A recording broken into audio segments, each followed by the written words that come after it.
கூட்டத்தினுடைய தலைவர் கருப்பு முருகானந்தம் அவர்களே, இளைஞர்களுடைய எழுச்சி நாயகன், என் மண் என் மக்கள் யாத்திரையின் மூலமாக தமிழகத்தை தட்டி எழுப்பிய அன்புக்குரிய தலைவர் அண்ணாமலை அவர்களே,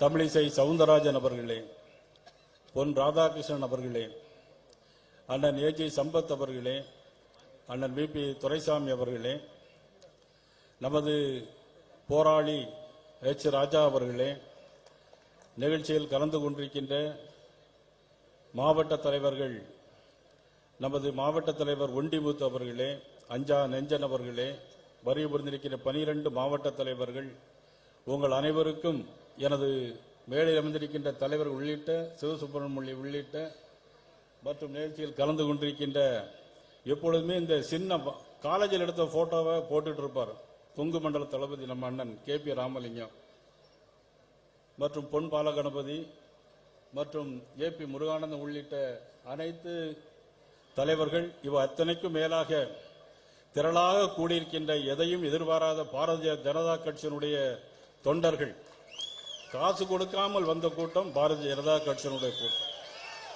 இங்கே காசும் கொடுக்கல, கோட்டரும் கொடுக்கல. இன்றைக்கு திருச்சி மலைக்கோட்டை மாநகரில் இன்றைக்கு ஒரு பொதுக்கூட்டமா மாநாடா என்று சொல்லக்கூடிய அளவிற்கு காணும் இடையெல்லாம் மக்கள் கூட்டம், மக்கள் வெள்ளம், பாதி பேர் திரும்பி போய் கொண்டிருக்கிறார்கள். அத்தனை அளவிற்கு சிறப்பான இந்த கூட்டத்தை ஏற்பாடு செய்த கருப்பு முருகானந்தம் மாவட்ட தலைவர், 12 மாவட்ட தலைவர்கள், ஒண்டிமுத்து, அஞ்சானஞ்சன் உள்ளிட்ட 12 மாவட்ட தலைவர்கள், இந்த மாவட்ட பொருளாளர் திருச்சி செல்வத்துறை அவர்கள் மற்றும் அனைவருக்கும் மீண்டும் ஒருமுறை என்னுடைய பணிவு கலந்த வணக்கத்தை நான் தெரிவித்துக் கொள்கிறேன். திருச்சி என்றாலே மலைக்கோட்டை தான் ஞாபகத்துக்கு வரும். உச்சிப்பிள்ளையார் கோயில், தாய்மானவர் சாமிகள். ஆக குடகு நாட்டில் உற்பத்தியாகக்கூடிய காவிரி ஆறு ஒன்றாக வந்து இரண்டாக பிரிந்து திரு அரங்க பெருமானை வணங்கி திருப்பி ஒன்றாக சேர்ந்து கடலிலே கலக்கின்ற அளவிற்கு இந்த நகரம் முக்கியத்துவம் வாய்ந்த நகரம்.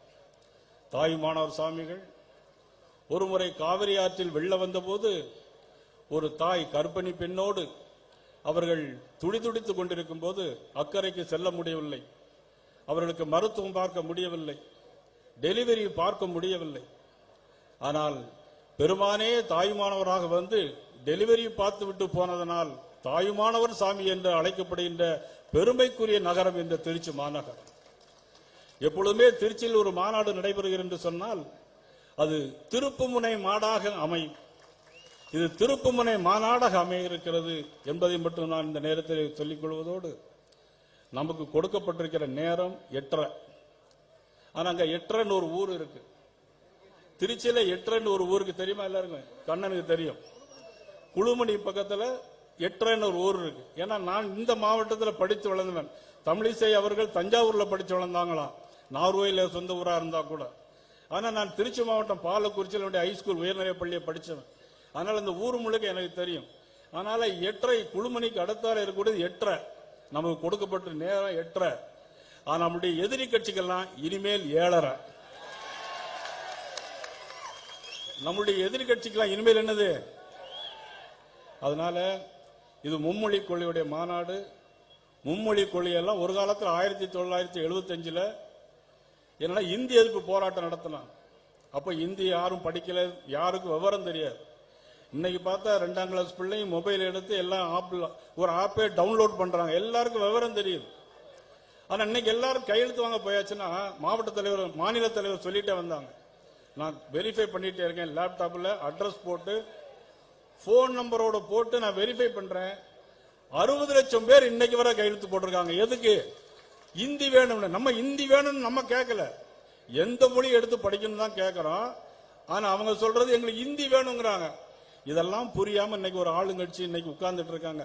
இதையெல்லாம் மறைப்பதற்கு தான், இதையெல்லாம் மறைக்கத்தான் நேற்று ஒரு மாநாடு மாதிரி எல்லா மாநில முதலமைச்சர்களும் தெரியும் இந்தியாவுடைய திரும்பி பார்க்கிற மாதிரி ஏற்பாடு செய்யறாங்க. ஆனா தமிழ்நாடு இன்னைக்கு இவர்களுக்கு எதிராக திரும்பி இருக்கிறது இன்னைக்கு அவர்களுக்கே புரியல. பூனை கண்ண மூடிட்டுனா உலகம் இருண்டுன்னு நினைக்குமா? அத மாதிரி ஒரு ஆட்சி.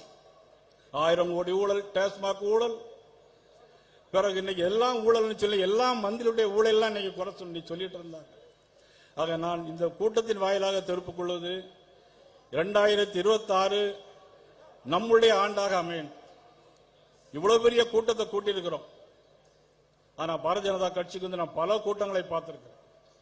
நீ எல்லாம் வேன் கொடுத்தோன்னு எல்லாம் வர்றீங்க, காசு இல்ல பணம் இல்ல வர்றீங்க, ஆர்ப்பாட்டமா இருக்கிறீங்க. மாநிலத்தில் அண்ணாமலை வரும்போது வண்டியில இறங்க முடியல. ஒரு காலத்தில் புரட்சியில் எம்ஜிஆருக்கு தான் அப்படி கூட்டம் இருக்கும். ஆனா தயவுசெய்து கை தட்டாங்க.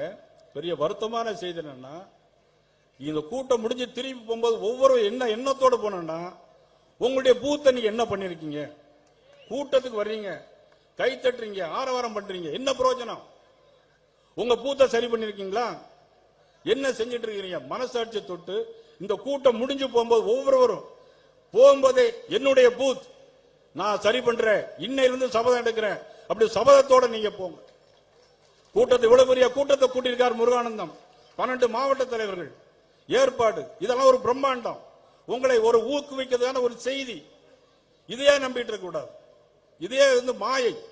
ஆனா உங்க வீட்டுல போய் உங்க ஊர்ல போய் உங்க கிளையை சரி பண்ணால்தான் நீங்க ஒவ்வொருவரும் 2026 நமது சுதாகர் ரெட்டி அவர்கள் சொன்னார்களே, சுதாகர் ரெட்டி அவர்கள் அழகாக சொன்னார்கள். அதையெல்லாம் நீங்க மனதில் வைத்து மனசாட்சியோடு நீங்கள் அனைவரும் ஒன்றுபட்டு 2026 வெற்றி பெற்ற பிறகு இந்த ஆர்ப்பாட்டமும் கொண்டாட்டமும் இருக்க வேண்டும் என்று கேட்டு வாய்ப்புக்கு நன்றி விடைபெறுகிறேன். நன்றி, வணக்கம்.